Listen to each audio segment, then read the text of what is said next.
নমস্কাৰ ছাত্ৰ ছাত্ৰীসকল 2025 বৰ্ষৰ মেট্ৰিক পৰীক্ষাৰ্থীসকলে আমাক বিভিন্ন সময়ত প্ৰশ্ন কৰি আছিলে যে মই যদি MCQ 40 নম্বৰ পাওঁ আৰু থিয়ৰিত 10 নম্বৰ পাওঁ বা ফেল কৰোঁ তেনেহ'লে মই এই ছাবজেক্টটোত ফেল কৰিম নেকি?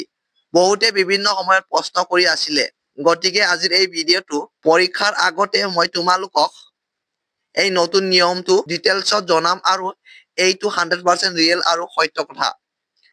যদি ভিডিঅ'টো চাবলৈ ইণ্টাৰেষ্টেড হয় তেনেহ'লে চাই যোৱা, চেনেলটো ছাবস্ক্ৰাইব কৰি লোৱা, যিহেতু পৰীক্ষা অতি ওচৰ চাপি আহিছে।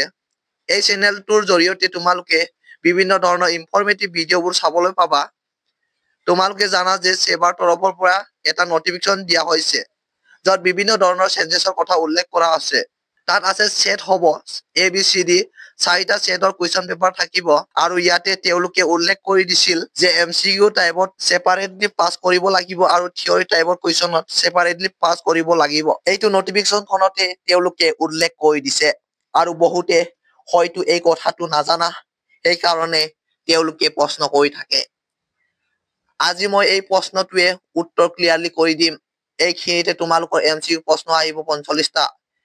ইয়াতো তোমালোকে পাছ কৰিব লাগিব। পাছ মাৰ্কটো হৈছে মিনিমাম 13 পাব লাগিব আৰু যোনটো থিয়ৰী প্ৰশ্ন থাকিব তাতো তুমি মিনিমাম 13 পাব লাগিব।